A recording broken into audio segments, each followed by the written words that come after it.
It was certainly two very different basketball games on Sunday for the men's and women's Hoosier basketball teams. On the men's side, you have the worst loss of the season, a really bad loss to a Penn State team that hadn't played in 3 weeks.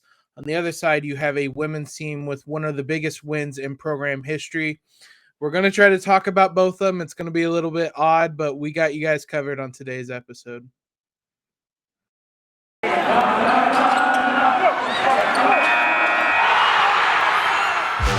You are Locked On Hoosiers, your daily podcast on the Indiana Hoosiers. Part of the Locked On Podcast Network, your team every day.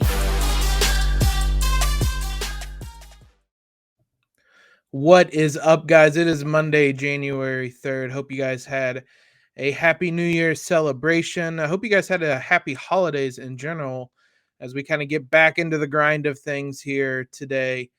This is Locked On Hoosiers, your daily source for IU athletics news, analysis, recaps like we will have today, previews, all sorts of stuff. I'm your host, as always, Jacob Rude. Want to thank you guys for making Locked On Hoosiers part of your day and your first listen every day. Just a reminder, we're free and available on all platforms, including YouTube at Locked On Hoosiers. Today's episode is brought to you by Sonos. Experience the game like never before with Sonos Arc, the premium smart soundbar for TV, movies, music, gaming, and more. Visit Sonos.com to learn more. As always, guys, you can subscribe, to Locked On Hoosiers wherever you listen to your favorite podcasts. Follow us on Twitter at LO_Hoosiers or on Instagram at Locked On Hoosiers. Like I said in the open, it's going to be a weird dichotomy today because on one hand, the women's team had an amazing game, a huge victory that I was really excited about. And going straight from that to the second half of the men's game, which was wildly frustrating, just such a big difference. So we're going to talk about both. We're going to start with the doom and gloom. We're going to get that out of the way now. The men's team goes to University Park, the Bryce Jordan Center, face Penn State. Penn State had not played a game in 3 weeks. We're a 500 team when they did play games, hadn't won a Big Ten game, and yet beat the Hoosiers 61-58 on Sunday. This might be a slight overreaction, but I think the honeymoon phase is over with Mike Woodson. That's not to say the shine is worn off or anything. Still think he's a great coach. I still hold all those beliefs, but this one was a jarring one. This one was, we spent a lot of last week talking about how the Hoosiers hadn't had a bad loss yet. This is very much a bad loss. Considering the circumstances of the contest, that the Hoosiers had certainly played more recently than Penn State, even if they had had a bit of an extended break with that UNC Asheville game being canceled. This is a game you should be winning. The Hoosiers were playing catch up for a lot of this contest, and it was just an all around poor outing. It's Penn State knocked down some tough 3-pointers in the second half. I know a lot of people were pointing to that, a little bit of luck. That happens when you let a team get in a rhythm early in the game, and then in the second half, they're able to knock down some of those shots because they've seen the ball go in. I know a lot of coaches always talk about if you let players get layups to the free throw line, let them see the ball go through the hoop, especially early on, it's going to make for a long night. And that's what I felt that the Hoosiers did. They let them score early. They got a bit of a rhythm, kept the crowd into it, and then they were able to make enough shots down the stretch. The offense was an absolute mess. We'll talk about that in a minute. The defense, though, was hardly any better. This is a team that prides itself on that end, and they only gave up 61 points. It was 41% shooting from the field, but Penn State went 11 of 22 from the three-point line. I thought they found a lot of success in the pick and roll. Trace and Race talked after the game that they were trying to switch up their coverage in the pick and roll to hedge a little bit higher on those because Penn State was having so much success with them. I I walked away from that disappointed almost as much in the defense against a very average Penn State team overall than the offense. Maybe I just have lower expectations for, but I expect the defense to be able to do things. They were not really able to do that. The Hoosiers did have 18 points off turnovers. They only had 6 turnovers themselves on the night as that trend continues to improve, but it was one of the very few bright spots. The offense, obviously, is the biggest issue. Hoosiers were 39.7% from the field, 23.5% from three, 4 of 17. Some dreadful performances. Trace Jackson Davis was really the only one I had any kind of faith in on the day, and even he went 8 of 18. He took the onus basically late in the game in the second half. I thought he was going to will us to a victory. He couldn't, not for lack of effort. He tried. Even that late shot he had that would have put the Hoosiers up a point. It was a great inbounds play drawn up, got him the ball in the post, cleared out one side of the floor. He drives across the lane, shoots it kind of over 2 defenders. I'll take that shot. That's an All-American on his strong hand. He was feeling it in the second half. So I wasn't displeased with that shot, but pretty much everybody else had a pretty putrid performance offensively. A lot of faces that we'd kind of relied upon didn't show up. There was really no movement in the offense, very few open looks. The guard play continues to just be hot and cold, really, really hot, really, really cold. It has to be better overall. Trace said after the game that Mike Woodson had put an emphasis on running and getting out on the break, and they finished with just 9 fast break points. So the zone clearly impacted them. They weren't expecting it, even though, again, I believe Race Thompson said before the game, he told the team, don't be surprised if they play a zone defense because they've had a lot of time to prepare for IU.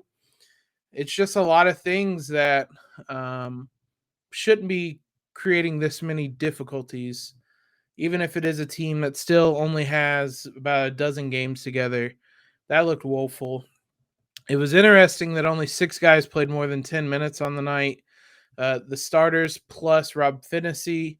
No one else played more than 9 minutes. Jordan Geronimo played 9. Tamar Bates only played 6.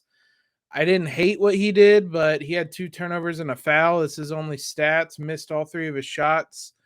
When the guard play was as bad as it was, I thought on Sunday, Xavier Johnson goes 3 of 9. He got really sped up and looked like he panicked a bit on that very final possession. Rob Finney hit a couple big shots in the second half, but I thought overall didn't play great. He went 3 of 8, so your 2 main guards go 6 of 17. I don't know why Bates doesn't play more in that situation, why Anthony Leal. Christian Lander, again, continues to be the topic. I don't really know what they could use him, and I just don't really know why he doesn't see time. It's a confounding loss, to be honest. It was frustrating in a lot of regards, but it's just hard to really put a finger on how it went that poorly because this was a very winnable game. We spoke on Thursday's episode last week that this was a chance for the Hoosiers to get that road win, get it under their belt, get that monkey off their back before it gets too big, basically, and didn't take advantage of it. We're going to have time this week to talk about the IU men's team.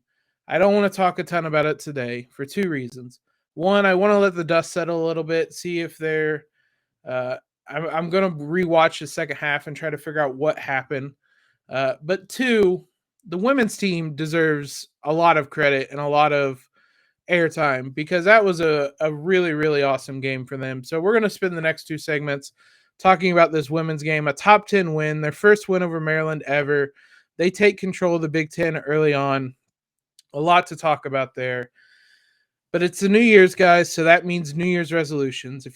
If yours is about getting fit and eating healthier, make sure you include Built Bar in your plan. Built Bar is the protein bar that tastes like a candy bar, maybe even better than a candy bar. Built Bar makes it easier to stick to your resolutions because it tastes so good.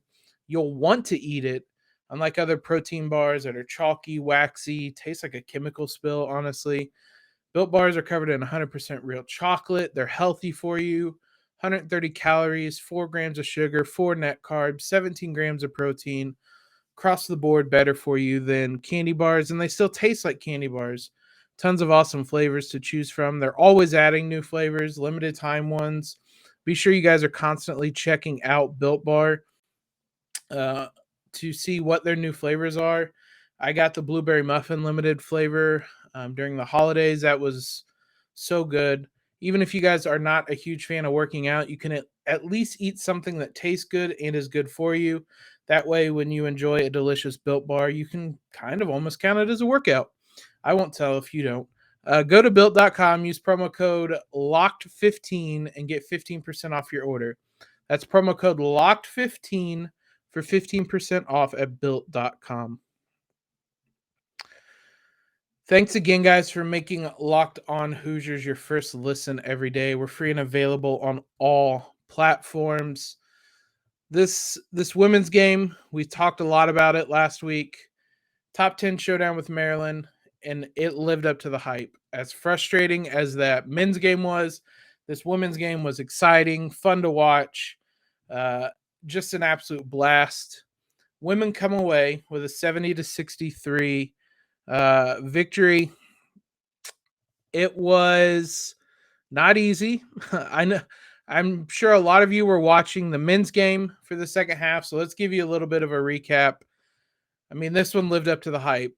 IU came out of the gate slow, trailed 17-14 in the first quarter. Offense was not great, which has been a problem at times in some of these bigger games they've played.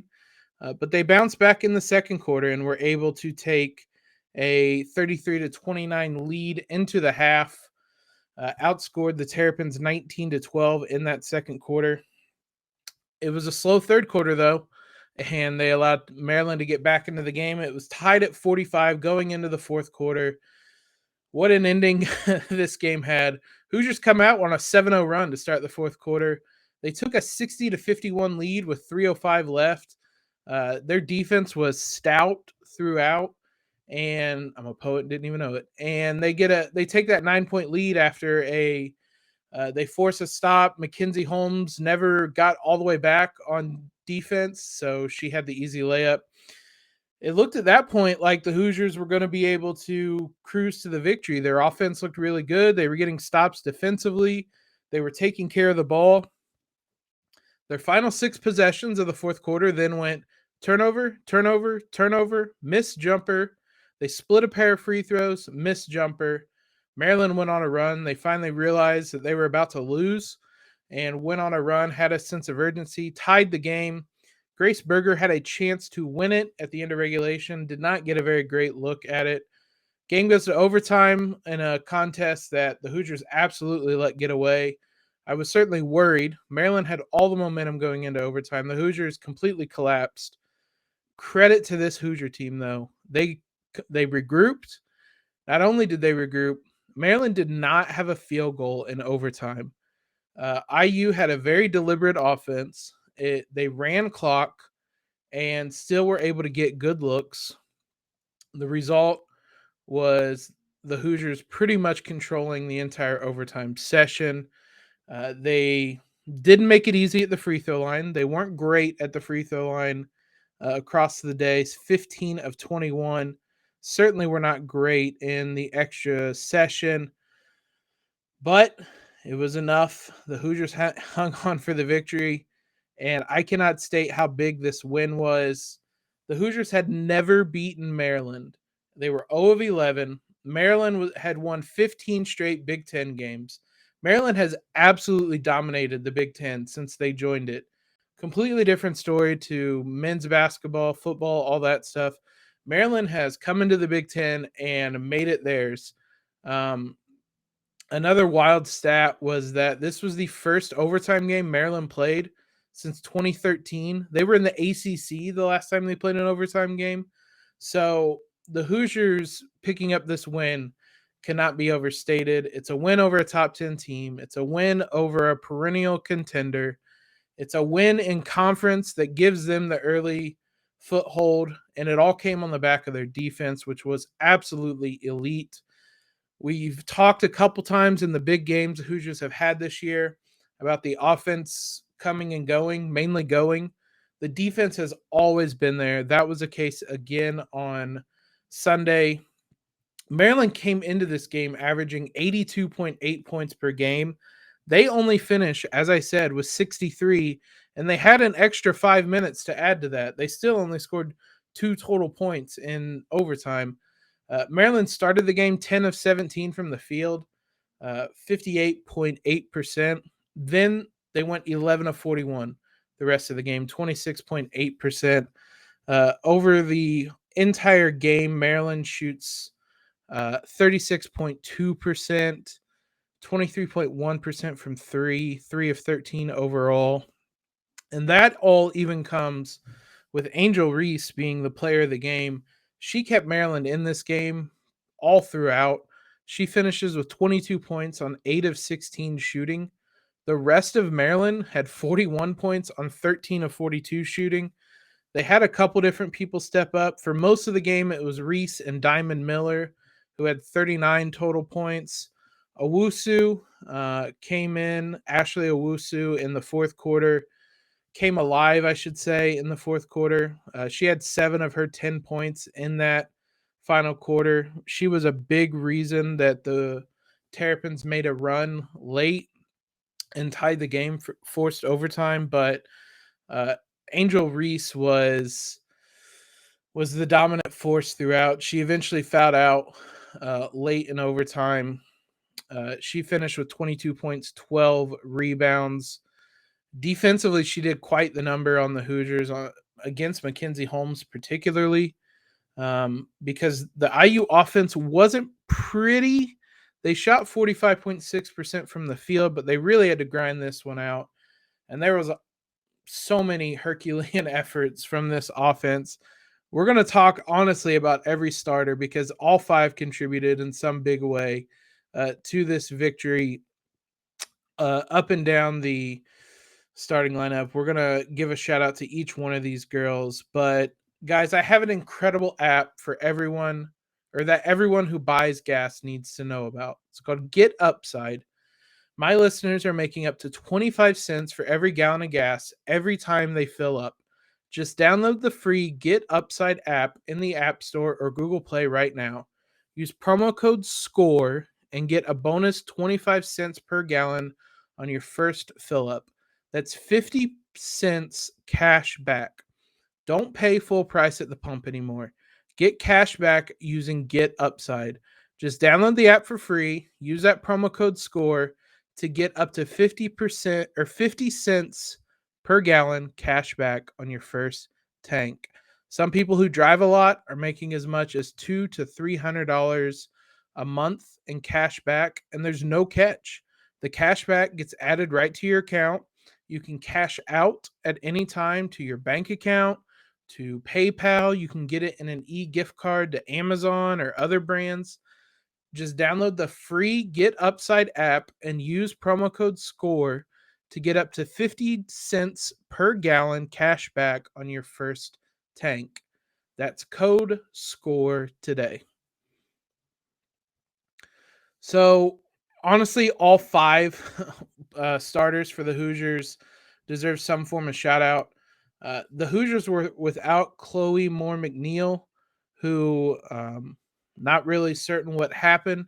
They're already a team that doesn't go to the bench much anyway, and she was one of the few they went to. So the Hoosiers just didn't use the bench hardly at all on Sunday. Grace Wagner played 2 minutes. Keandra Brown played 7 minutes. But in the second half, the 2 of those played all of 1 minute. The minutes played in this game are astounding. The second half and overtime, Nicole Cardano-Hillary, Alexa Goulet, Allie Patberg, and Grace Berger all played 20 minutes on the night. Mackenzie Holmes played 19 of the 20 minutes. Over the whole course of the game, Allie Patberg and Grace Berger did not sub out. They played all 45 minutes of this contest. Remarkable. Can't state enough how impressive those two were. They Patberg led the team in scoring, 18 points, 6 of 11 shooting. Goulet, kind of the unsung one in the starting lineup at most times. She had 17 points and 10 rebounds, had some big buckets. Holmes, if you look at statistically, she has 15 points, 14 rebounds, 7 of 10 shooting. That doesn't really tell the whole story because she didn't play great on the day. But again, as I mentioned in the last segment, Angel Reese did a really good job of just denying her the ball, her and just the Maryland offense as a whole. She very much was the focus of the team. When she would get the ball, she shot 7 of 10. She was scoring the ball, but they just really limited the touches to her. It fell on the other girls to pick up the slack. Something at times they've struggled to do this season. We saw in the NC State game earlier this year that it was a lot of Holmes and not much else. The offense went really quiet, and when Holmes wasn't able to score down the stretch, NC State pulled away. This time around, it was kind of a reverse. Holmes didn't do a whole lot, but she had a bunch. She scored 6 of those points, those 15 points in the fourth quarter. She scored 4 of the 7 in that 7-0 run to start off the quarter. She was able to score a bit in the fourth quarter to help them get that lead. Then you have Berger. Grace Berger is, even despite going 3 of 13, she knocked down some free throws late. She finishes with 9 points, 4 assists, 3 rebounds, a couple steals. If we're talking steals, Nicole Cardano-Hillary was a pest defensively, and I mean that in the nicest way. She had 9 points, 3 steals, able to create a few points off turnovers for the Hoosiers. They had 14 of those on the day. She added 5 assists, 4 rebounds. Again, the Hoosiers only had 2 points off the bench, so the starters combined for 68 of the 70 points.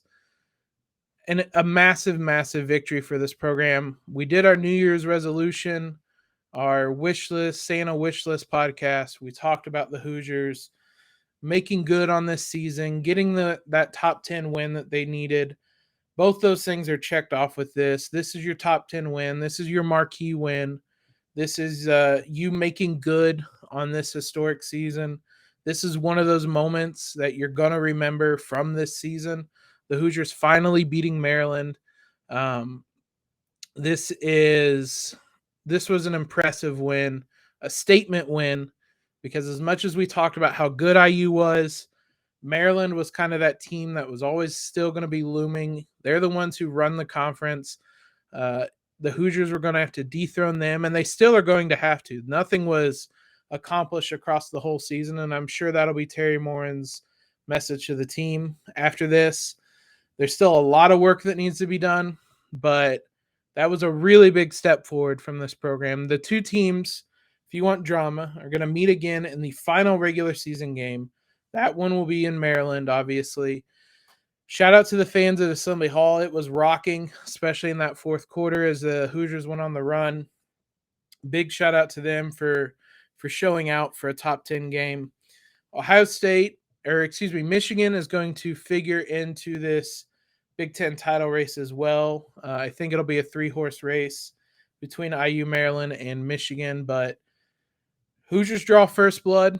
It's I don't want to say they control their own destiny 3 games into the Big Ten season, but this is going to be one where every win of this magnitude is going to matter. Every loss these teams take is going to be very meaningful. So Hoosiers draw first blood. Huge win for them. That's a fun one. I keep telling you guys this. I saw it on Twitter today. This women's team's never going to have the support that the men's team does, but they absolutely deserve it this season. If you guys are as frustrated as I was watching the men's team on Sunday, just turn on the women's game. We tell you when it is. We give you the previews. We give you all the information before each game. Turn on the women's game. You're going to love watching them. They're a blast. This is a starting five, a unit that is truly special, and they got their big moment last year. Well, I should say last season in the NCAA tournament, and they're making good on it this year. So big win for them. I'm excited. They deserve it, and that was a first statement. They're gonna have to win a couple more games, a couple more big ones, but that was the first big statement sent out to the Big Ten and across the nation, honestly. Because, like I said, this is a Maryland team that is always one of the title contenders each season. So a lot of eyes are on that one, and the Hoosiers sent a message loud and clear. Thanks again, guys, for making Locked On Hoosiers your first listen every day. We'll be back with you throughout this week. Both the men's and women's team will be playing. We'll have some previews. We'll try to get Jared back on this week, and knock on wood, I think we might have a special guest this week to talk IU men's basketball with ahead of their game against Ohio State on Thursday. Now, for your second listen today, head on over to Locked On Bets, your daily one-stop shop for all your gambling needs, hosted by your boy Q with expert analysis and insight from Lee Sterling. Appreciate all the love, the feedback. Let's make this a conversation, guys. Leave your questions if you have any on Twitter. Leave it in a rating. I check those. We can make this a conversation that I want it to be. Follow us on Twitter if you haven't already. Subscribe to the podcast if you haven't. Helps us out a ton. Leave a rating and review. Most importantly, though, guys, have a great Monday. Have a great 2022. Let's get this started off right. And Elio.